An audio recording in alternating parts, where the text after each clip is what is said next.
إلى هذين أهوالكم صلى الله حضرة النبي المصطفى رسول الله وإلى إخواني من الأنبياء المرسلين والأشهاد والصالحين والملائكة المقربين خصوصا Syahana Al-Akbar Imam Junaid Al-Baghdadi وخصوصا yang santri Muallim Syekh Abdul Halim Al-Basri membaik kebiram wajib wa durati Muallim Al-Fatihah.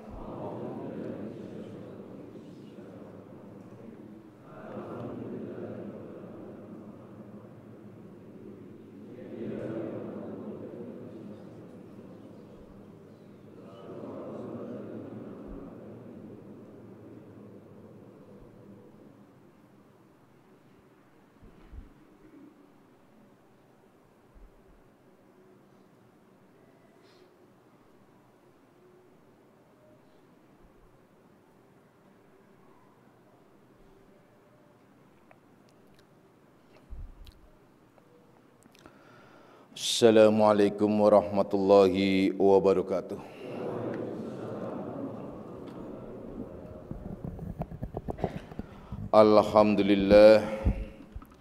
Alhamdulillahilladzi karrama bani adama wastafa minhumul ulama wa akhtara minhumuz zuhada wal hukama wal kurama wa faddala minhumul arifina billahi wassifati wal asma wa azaqahum lazzatal mahabbati wa tallahum haqiqatil asya'i minal ardi was sama wassalatu wassalamu ala sayyidina Muhammadin khatamil anbiya alladzi khuliqa min zatihi wa minhu jami'ul asya wa ala alihi wa ashabis sadatil awliya wa ala tabi'in wa tabi'it tabi'in lahum bi ihsanin ila yaumil jazaa. Subhanaka la ilma lana illa ma 'allamtana innaka antal alimul hakim wa la haula wa la quwwata illa billahil aliyil azim amma ba'd. Ma'asyiras salikin, kaum bapak dan kaum ibu jamaah pesantren Akmaliyah, anak-anak rohani aku semuanya, baik yang hadir secara jasmani maupun nafsani, baik yang mendengarkan langsung di pesantren Akmaliyah maupun yang melalui radio online Akmaliyah. Insya Allah mudah-mudahan di malam hari ini kita bersama-sama mendapatkan limpahan rahmah, maghfirah serta hidayahnya. Amin ya rabbal alamin. Mari kita lanjutkan kajian kita di dalam membahas kitab Syarah Hikam Ibnu Athaillah, di mana kita sudah sampai pada batas-batas akhir dari kitab ini, artinya sudah sampai kepada namanya khotimatul kitab, di mana kita sedang membahas tentang kepedulian beliau terhadap orang-orang atau terhadap saudara-saudaranya dalam mengingatkannya melalui lembaran-lembaran kertas dalam bentuk surat pada zaman dulu. Kalau sekarang mungkin akan dikirim bukan melalui bukan melalui kertas dalam bentuk kertas, tapi mungkin email, ya. Kalau enggak email, WA. Kalau enggak WA, ya suka-suka dah pokoknya, ya. Sekarang udah zamannya zaman now itu, gitu. Itu zaman yang memang sudah canggih. Jadi nyaris sekarang kita juga tidak melihat lagi bertebarannya, namanya apa istilahnya itu, kartu-kartu pos, seperti kartu pos lebaran, kartu pos macam-macam itu sudah tidak lagi, karena cukup dengan WA. Undangan nikah juga cukup WA, bahkan orang nikah pun cukup melalui WA, gitu loh. Nah, ada juga kan, bahkan ada yang minta dinikahkan sama saya itu melalui FaceTime atau video call, gitu loh. Wah, kan udah keren lagi kan. Sah nggak Pak? Sah, gitu loh. Sah, kenapa sahnya? Ini persoalan nanti dibahas di lain waktu, ya. Sah, kok Bapak berani mengatakan sah? Selama wanitanya itu ada di samping walinya. Jadi kalau wanitanya di luar negeri, laki-lakinya di sini, menikahinya dari sini, itu enggak. Tapi kalau wanitanya ada di Indonesia, kemudian walinya ada di Indonesia, laki-lakinya di sana, nah itu boleh sah begitu. Nah, Tapi dengan catatan sudah sama-sama kenal, jangan kenalnya melalui Facebook. Mukanya kinclong, kayak menekin, pas datang ketemu mukanya pada kayak aspal. Nah, apa makanya tertipu kalian kalau di Facebook ya. Kalau di Facebook udah, jadikanlah medsos itu sebagai media dakwah. Jangan dijadikan sebagai media curhatan ya. Awas. Jangan kalian jadikan sebagai media curhatan karena banyak sekali. Saya paling tidak suka terus terang. Bahkan saya terhadap anak, istri saya mengatakan jangan kalian ikut-ikutan kayak orang awam. Medsos, Facebook, Instagram dan lain sebagainya dijadikan sebagai curhatan. Kalau mungkin mereka dijadikan sebagai ajang untuk berpolitik. Nah, serah dah nato. Yang penting jangan menghujat, jangan satu menghujat, nyinyir, apalagi hibah. Karena apa? Itu menjadi dosa jariah. Ya, saya katakan sekali, itu menjadi dosa jariah. Dosa selama itu masih ada, selama dibaca orang, selama itu pula kalian akan berdosa. Contoh kalian mencaci maki orang, contoh kalian ngomongin orang, contoh kalian mendiskreditkan orang, contoh kalian menzalimi orang, contoh kalian marah terhadap orang, kemudian kalian mengekspresikan di dalam Facebook. Sekarang ada lagi di Facebook itu ada story-nya, kemudian di WA juga ada story-nya. Itu suka diekspresikan, itu dosa jariah. Awas lo ya. Menjadi dosa jariah akhirnya. Dosa yang terus menerus. Sama seperti yang Bapak sering katakan kepada kalian, siapapun di antara kalian, wanita-wanita khususnya yang berani mengupload foto, kemudian fotonya itu adalah tetap terpajang, tidak tidak di-delete, masih tetap terpajang, selama itu pula dia dosa jariah, dosa yang terus menerus. Tuh bahayanya itu semacam itu ya. Jadikan medsos itu sebagai media dakwah. Jadi saling mengingatkan atau ngundang nggak apa-apa deh. Ngundang undangan pernikahan melalui Facebook gitu loh. Itu yang datang kan se-Facebook gitu kan. Nah kan. Yang penting jangan kehabisan dah. Itu intermezzo saja sebagai pembukaan di awal bulan ini ya. Semoga kita semua golongan orang-orang yang mendapatkan limpahan berkat dan rahmat dari Allah Subhanahu wa taala. Amin ya rabbal alamin.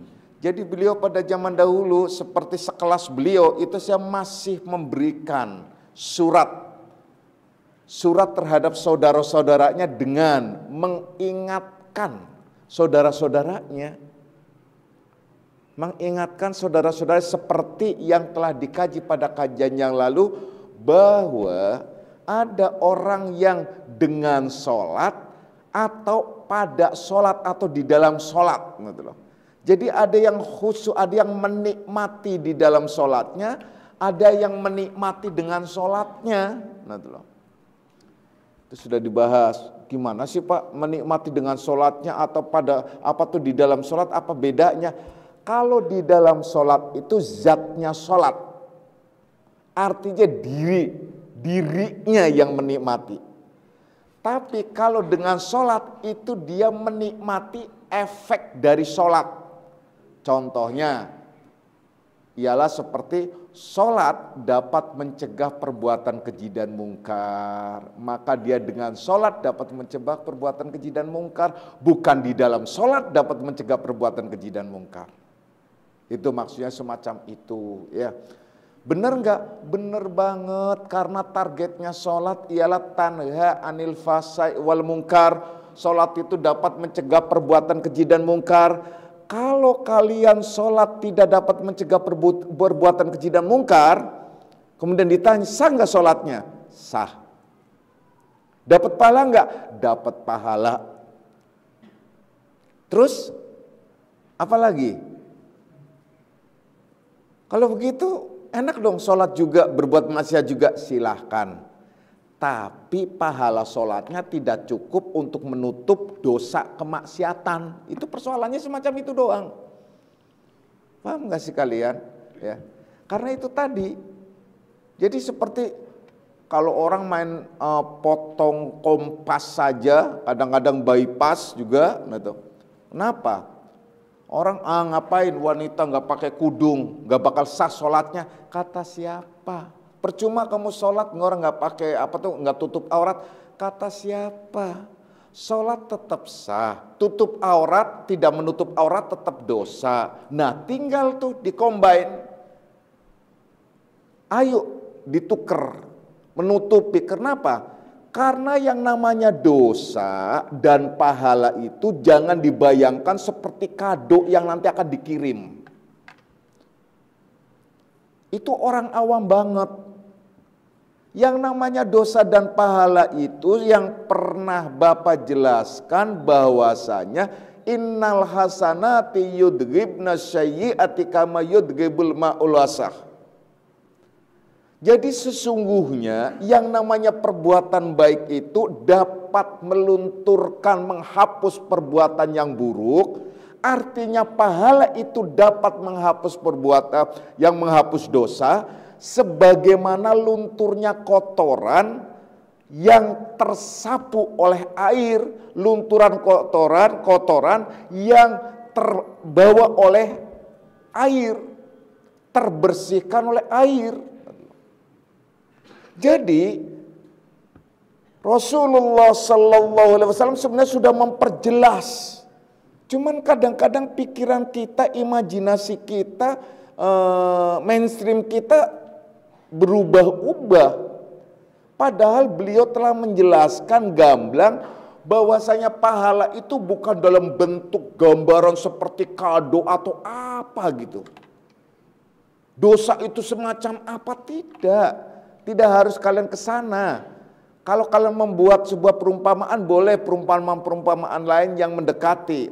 Tapi yang jelas di sini beliau memberikan gambaran bahwasanya pahala itu bagaikan cleaner. Dosa itu adalah bagaikan kotoran. Kalau diumpamakan seperti kita dalam sehari-hari. Kalau kita dalam sehari-hari kemana saja, banyak kegiatan apa saja, pasti kita terkena debu. Kita kena kotoran, bahkan dalam diri kita sendiri mengeluarkan kotoran, keringat, akhirnya keluar daki. Daki itu kotoran dari badan kita sendiri.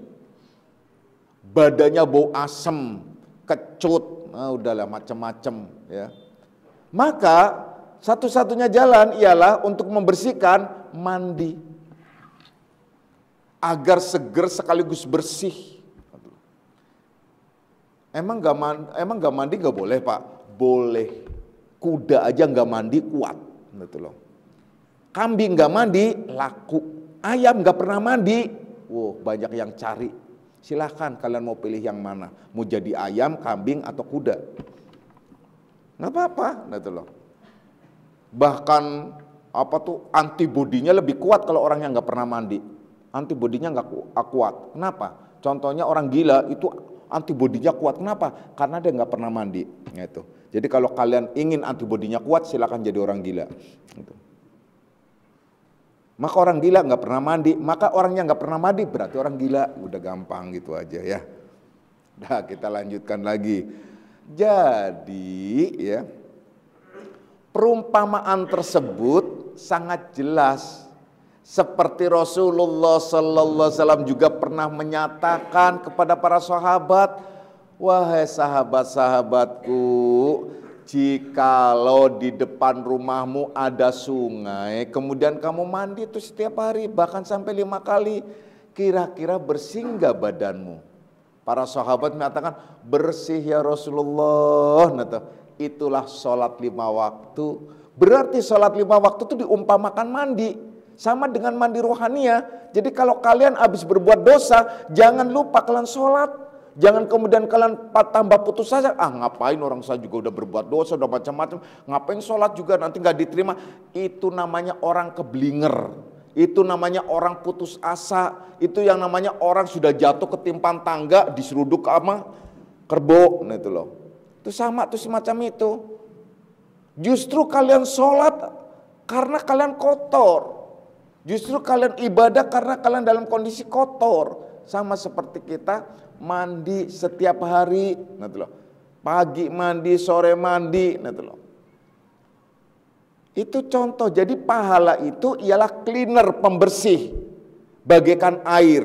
Dosa itu adalah kotoran, bagaikan debu atau apa saja yang menempel pada diri kita. Nah, kita sudah jelas. Jadi, jangan kalian membayangkan apapun tentang dosa dan pahala, kecuali kalian ketahui bahwasanya dosa itu adalah kotoran-kotoran yang menempel pada diri kita, dalam bentuk penempelannya ialah di jiwa kita. Kalau sudah nempel di jiwa kita akan memperkeruh pandangan kita, mengelabui sikap pandang pikiran kita, analisa kita, dan banyak lagi yang akhirnya bertambah-tambah sesatnya. Jadi kalau kalian ingin bersih, mandi tiap hari. Kalau kalian ingin bersih dari dosa, maka beribadah terus-menerus. Jadi ibadah itu adalah semacam itu, yaitu semacam cleaner. Pahalanya itu disebut cleaner. Ibadahnya itu menghasilkan cleaner, menghasilkan pembersih. Jadi kalau kalian ibadah itu sama aja ngumpulin air banyak-banyak terus gitu. Itu ya. Itu dalam perumpamaan lain. Oleh karenanya wahai anak-anakku semuanya, jadikanlah apa yang ada di dunia ini sebagai fasilitas untuk menuju kepada Allah. Jadikanlah harta kalian sebagai fasilitas untuk menuju kepada Allah. Apa saja, termasuk yang ada di sekitar kita, termasuk teknologi, handphone, apa saja pokoknya, jadikan sebagai fasilitas untuk bertambah dekatnya kita kepada Allah. Jangan dijadikan sebagai fasilitas untuk bertambah jauhnya kita dari Allah. Bahkan mempercepat prosesnya kesesatan, mempercepat prosesnya seseorang menuju ke neraka. Na'udzubillahi min dzalik. Wahai anak-anakku semuanya, oleh karena itu, setelah kita tahu dan kita faham, kita benar-benar harus bersyukur kepada Allah Subhanahu wa Ta'ala. Ternyata kita faham bahwasanya kita dengan sholat atau di dalam sholat, dalam mengerjakannya, sholat dalam arti hubungan atau sholat dalam arti gerakan ritual. Sholat dalam arti gerakan ritual yang kita laksanakan setiap waktunya, yang telah ditetapkan waktu-waktunya tersebut dalam 5 waktu, termasuk sholat yang sunnah-sunnah.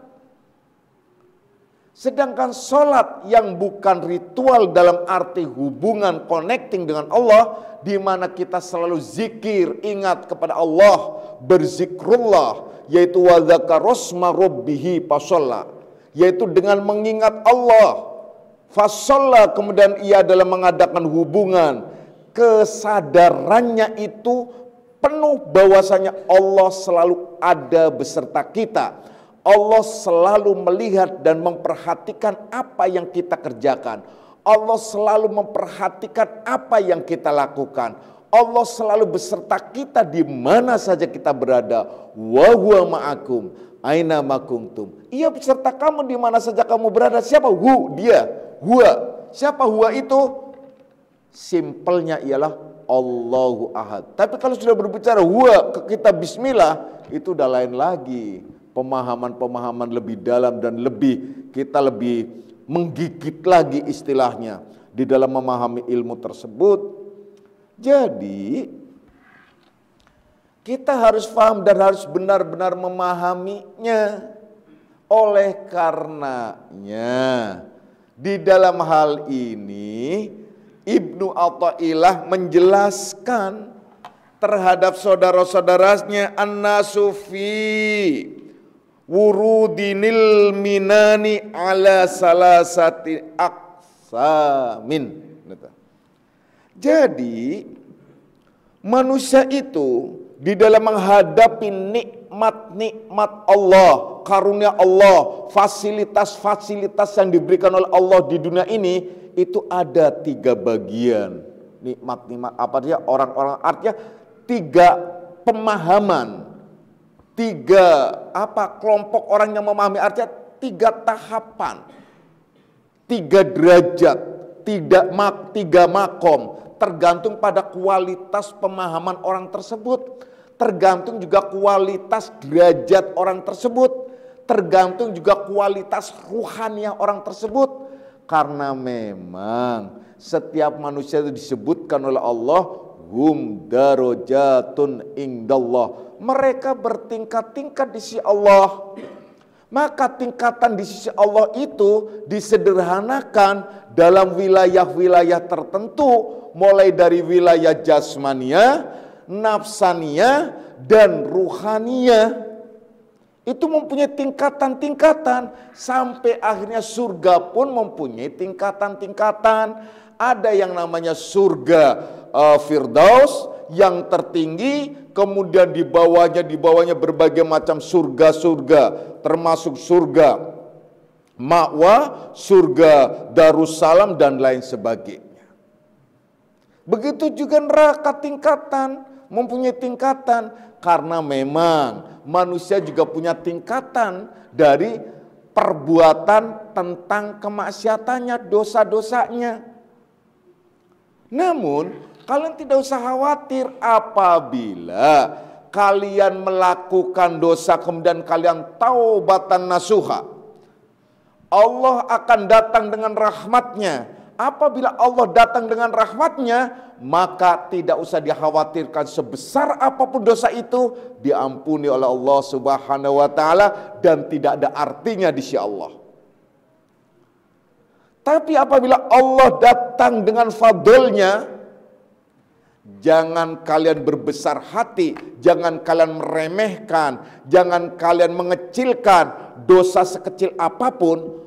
Allah akan perhitungkan dan akan tetap dicatat dan dihitung dan dibalas. Apabila balasannya nanti di akhirat, itu persoalan yang sangat amat dahsyat.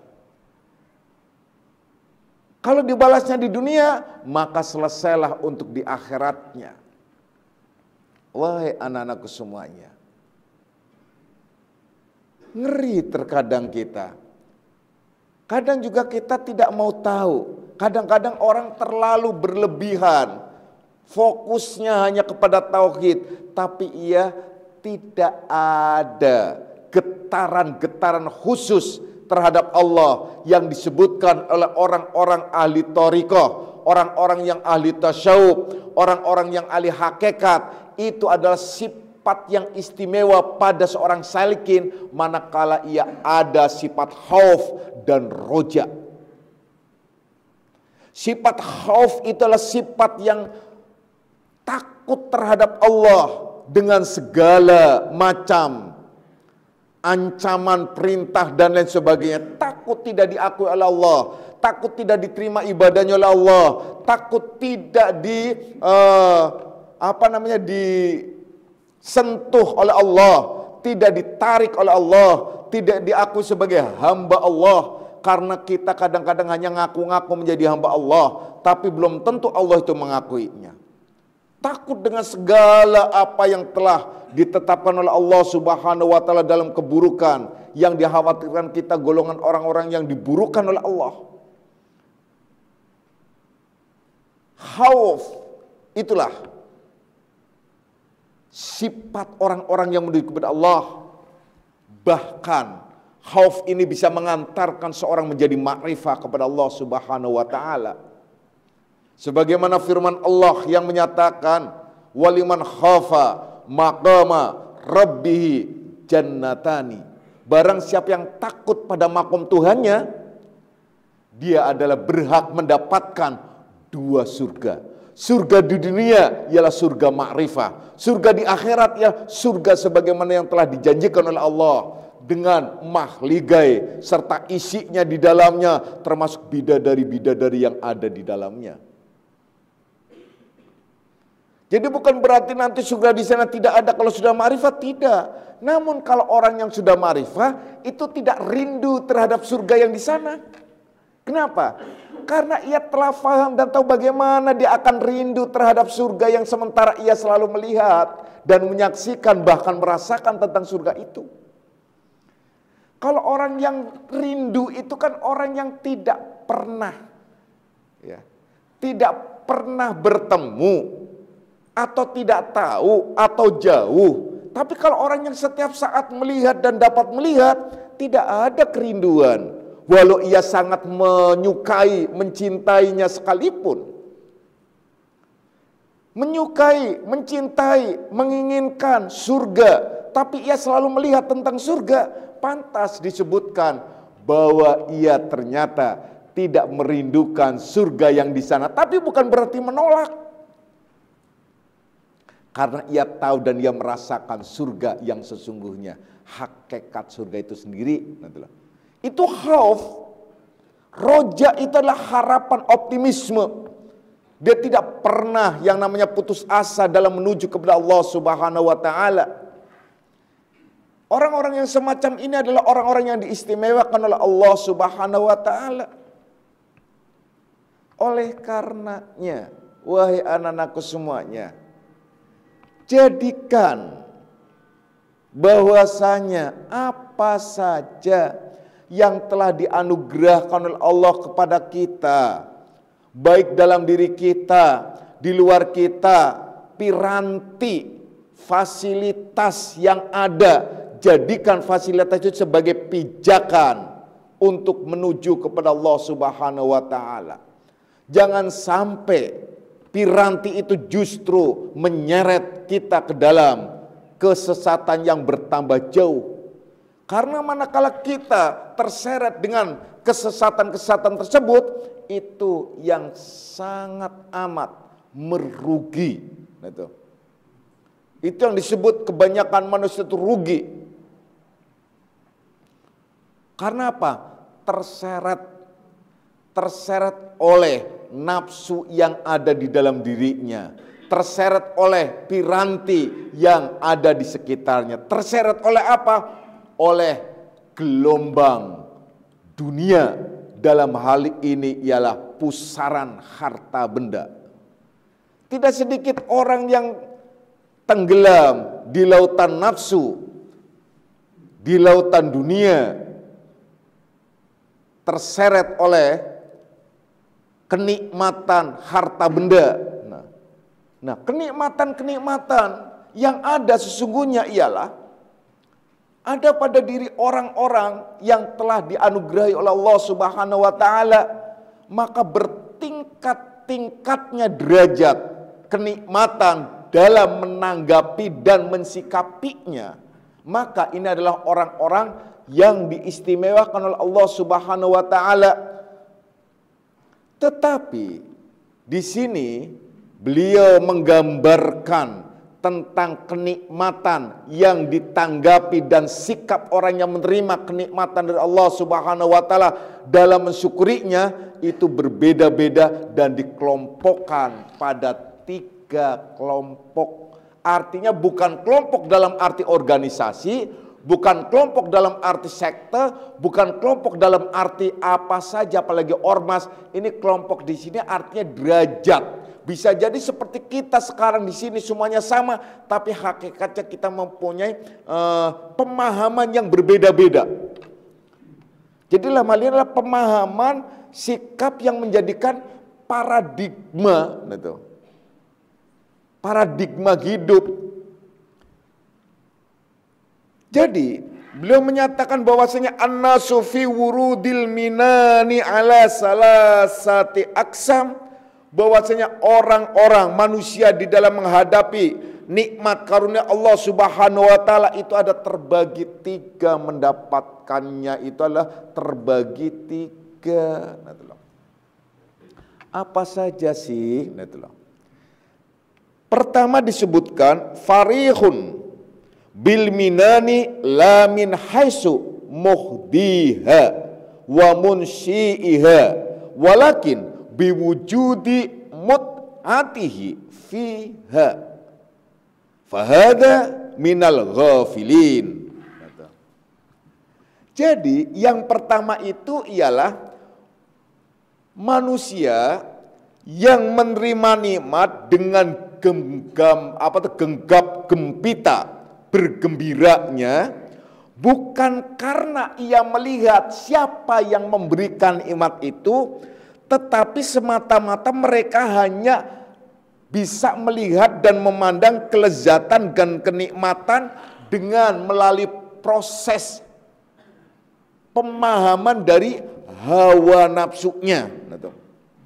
Jadi orang yang pertama ini, yang bagian pertama ialah disebut fahadha minal ghafilin. Ini adalah golongan orang-orang yang lalai terhadap Allah Subhanahu wa taala. Jadi dia pada saat menerima nikmat dari Allah Subhanahu wa taala, dia tidak tahu itu nikmat dari Allah. Tidak sadar itu nikmat dari Allah. Yang ada ialah kegembiraan untuk memuaskan hawa nafsu. Mungkin kalau dalam bahasa umum ini orang yang suka pakai aji bungpung. Nah, atau dumeh. Nah, itulah. Atau apa lagi sih? Atau orang yang apa? Hawak itu bahasa sonono. Bahasa daerah Pasundan. Atau apa namanya, orang yang mungkin kalap. Nah, itu loh. Jadi kalau udah dapat rezeki, wah langsung kalang kabut dia. Coba deh, mak-mak, bukan mak-mak sini nggak ada mak-mak, di sini adalah gadis-gadis cantik semuanya ya. Walaupun gadis ya gadis-gadisan ya. Di sini adalah wanita-wanita solehah semua, insya Allah adalah tidak masuk golongan orang-orang yang serakah. Nah, ini mak-mak nih.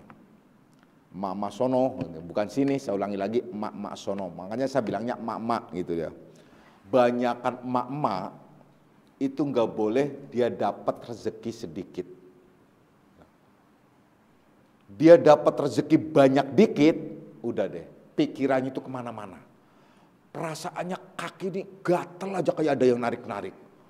Mau ke pasar, mau ke mall, mau kemana saja. Padahal dia baru dapat uang cuma 10 juta saja, udah sibuk. Karena biasanya pegangnya 100 ribu, 200 ribu, 1 juta, 1,5 juta.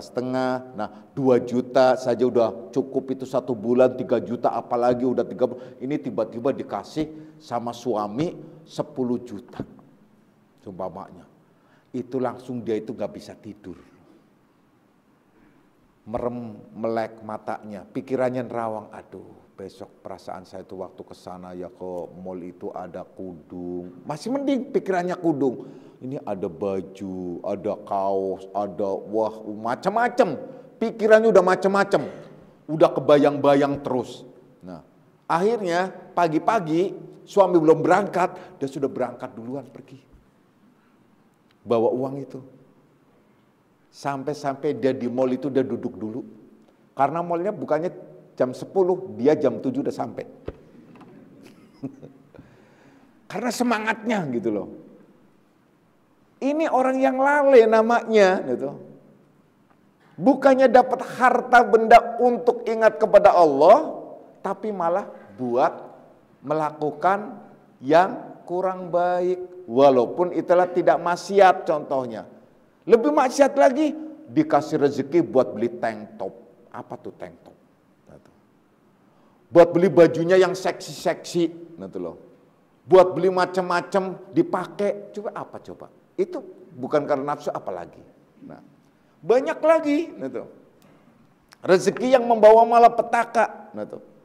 Akhirnya apa? Berantem sama suami. Karena apa? Suami merasa ngasih duit kok tiba-tiba habis. Ngamuk suaminya, berantem, cerai gara-gara uang 10 juta.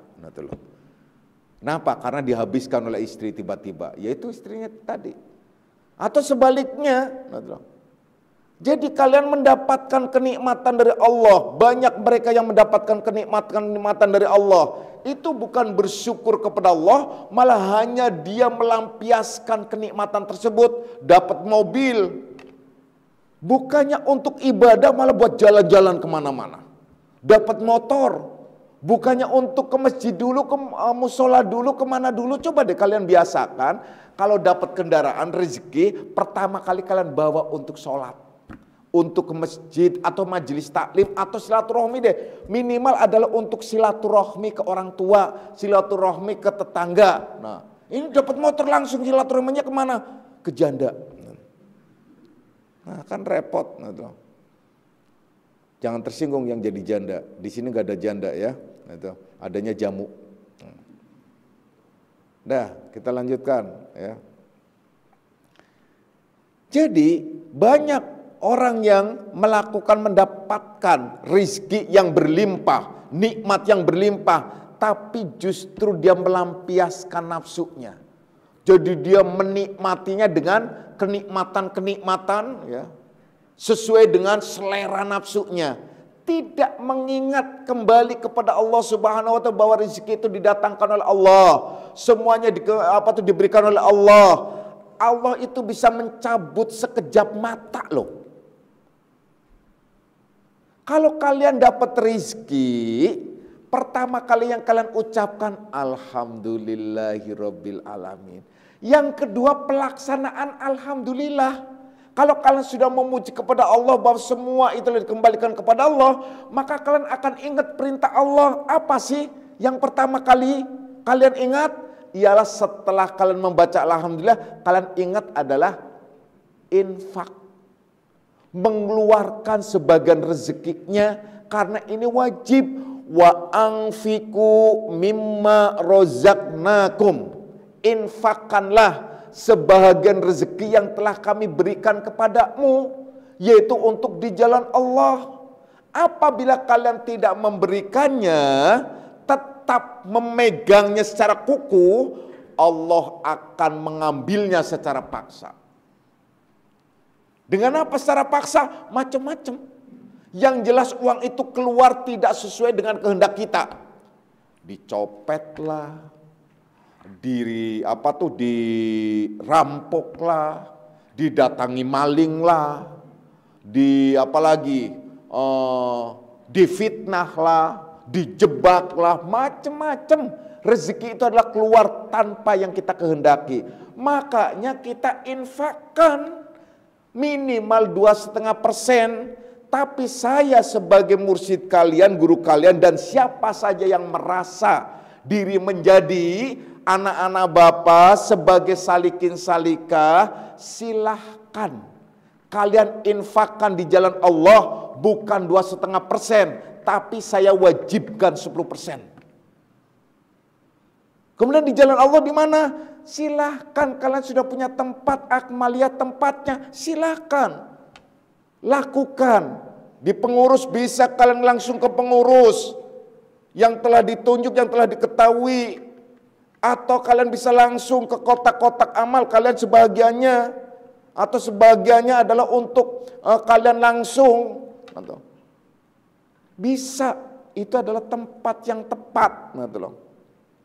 Kemudian apalagi saya mau sodaqotun jariyah. Sodaqotun jariyah itu ada di BM PAS. Yang sudah ada yaitu Baitul Mal, akmaliyah yang untuk dari salikin untuk salikin. Anugerah dari Allah untuk mengentaskan persoalan-persoalan. Banyak.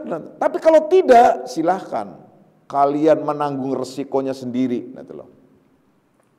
Kalian menanggung resikonya sendiri. Apa resikonya? Di mana kalian akan diterlantarkan oleh Allah. Di mana kalian akan diambil harta secara paksa oleh Allah Subhanahu wa taala. Itu persoalannya. Maka dari itu, langkah kedua ialah lakukan. Pertama kali lakukan, potong ya. Kalian 10% untuk di jalan Allah. Langsung serahkan ke pengurus akmalnya, langsung serahkan gitu ya. Saya langsung tunjuk aja, Pak, saya menyerahkannya kemana? Ini Salikin masih tanya, Pak, saya mau infak, nyerahinnya kemana? Sono, ke laut. Gitu loh. Ya udah tahu media dakwah kalian itu ada yang buat kita untuk kita. Karena kita adalah digerakkan oleh Allah untuk membangun dan mensejahterakan. Ini adalah anugerah dari Allah, fasilitas yang diberikan oleh Allah untuk kalian. Dan ini rumah ruhania kalian, ini kampung ruhania kalian. Kapan saja kalian bisa pulang, kapan saja kalian bisa datang, kapan saja kalian bisa istirahat, di mana ruhaniah kalian akan tentram, jiwa kalian akan tentram. Ini yang dimaksud. Lalu siapa lagi yang akan memelihara tangan-tangan Allah? Allah memberikan rezeki itulah melalui kalian semua. Kalau kalian niatkan bahwa sebagian rezeki adalah untuk di jalan Allah, insya Allah Salikin dan Salika Akmali adalah berkah rezekinya berlimpah ruah. Amin ya robbal alamin. Catat ini perkataan saya. Kenapa sempit? Kenapa rusak? Nah, ini karena malapetaka diri sendiri. Itu. Jadi itulah orang-orang yang benar-benar melanjutkan. Tapi kalau orang-orang yang disebut minal ghafilin, dia itu tidak ingat, jangankan ingat untuk infak. Ingat saudara aja enggak, pelit jitit. Pokoknya apa pelit jitit itu? Pelit jitit gitu di aspal. Mudah. Pokoknya bukhol banget, bakhil banget gitu. Itu ciri-cirinya. Kalau orang-orang sudah bakhil, Allah yang akan menanganinya. Anak-anakku semuanya. Jadi, yang pertama ini adalah orang gembira karena nikmat Allah, bukan bersyukur kepada Allah. Gegap gebita, kegembiraannya, merayakan nikmat-nikmat yang berlimpah dengan hawa nafsunya. Punya rezeki buat hura-hura, punya apa saja buat macam-macam dan sebagainya. Nah itu yang berbahaya. Maka dari itu jangan kalian menjadi orang-orang yang ghafil. Bahkan firman Allah Subhanahu wa taala menyatakan yasduku alaihi qauluhu ta'ala hatta idza farihu bima utu akhadnahum bahtatan. Yakni bahwasanya orang-orang ini itu disodorkan, disinyalir bahkan oleh Allah, sehingga bila mereka telah puas gembira dengan apa yang diberikan itu, kami akan kirimkan kepada mereka secara tiba-tiba ialah azab. Wah. Ya Allah, tuh. Artinya itu begitu. Makanya kalau kalian ada di suatu tempat, ada suatu kelompok di mana orang itu adalah lebih suka hura-hura, lebih suka aneh-aneh, aduh, lebih baik kalian pindah deh tempatnya. Karena apa? Tidak menutup kemungkinan di satu tempat itu akan dihancurkan oleh Allah. Karena apa? Ini firman-Nya. Karena tidak bersyukur terhadap nikmat Allah, dia bergembira dengan nafsu-nafsunya belaka. Tapi kalau kalian menjadi ahli zikir, kalian menjadi orang-orang yang selalu ingat kepada Allah, maka tak mengapa di tengah-tengah mereka. Karena Allah berjanji tidak akan mengazab suatu kaum apabila ada di dalamnya itu adalah orang-orang yang selalu ingat kepada Allah Subhanahu wa taala. Itu masalahnya. Tapi kalau kalian merasa dirinya juga tidak ahli zikir yang benar, ya udah, bismillah, silakan mau kena tsunami atau kena apa macam-macam tuh, ikut-ikutan. Karena Allah janji begitu. Dan kalau ayat yang populer juga sering kita dengar, la in syakartum la azidannakum wa la in kafartum inna adzabi lasadid. Jadi apabila kalian tuh ingkar, kafir, kafir tuh ingkar artinya, mengingkari nikmat-nikmat yang Allah berikan kepada kalian, inna adzabi lasadid, hati-hati, azabku itu sangat keras. Yang sedang saya jelaskan dan saya gambarkan kepada kalian itu nikmat-nikmat fasilitas yang di luar diri kita. Bapak belum membahas nikmat yang ada pada diri kita. Fasilitas yang telah Allah berikan dalam diri kita, di mana kesehatan dan lain sebagainya. Jasmaniah kita, nafsaniah kita, ruhaniah kita, 3 itu. Lalu kapan kita bisa bersyukur kepada Allah kalau kita ternyata tidak mengenal dan tidak mengetahui berlimpahnya nikmat yang sampai ke dalam diri kita? Tadi baru sebagian tentang wilayah lahiriah, fasilitas-fasilitas yang di luar diri kita yang menjadi piranti kehidupan kita. Banyak orang-orang yang memanfaatkan nikmat tersebut, fasilitas tersebut hanya sekedar untuk hura-hura, hanya sekedar untuk melampiaskan nafsu, hanya sekedar untuk memuaskan kesenangan yang ada dalam diri kita. Kemudian apa saja nikmat yang Allah limpahkan ke dalam diri kita? Nikmat apa saja yang ada pada diri kita? Banyak sekali nikmat-nikmat tersebut, wahai anak-anakku. Enggak cukup waktunya untuk malam ini. Ya. Kita bisa lanjutkan insyaallah pada pengajian yang akan datang. A'udzubillahi minasyaitonirrajim. Bismillahirrahmanirrahim. Raditu billahi rabban alamin dinan wa bi Muhammadin nabiyya.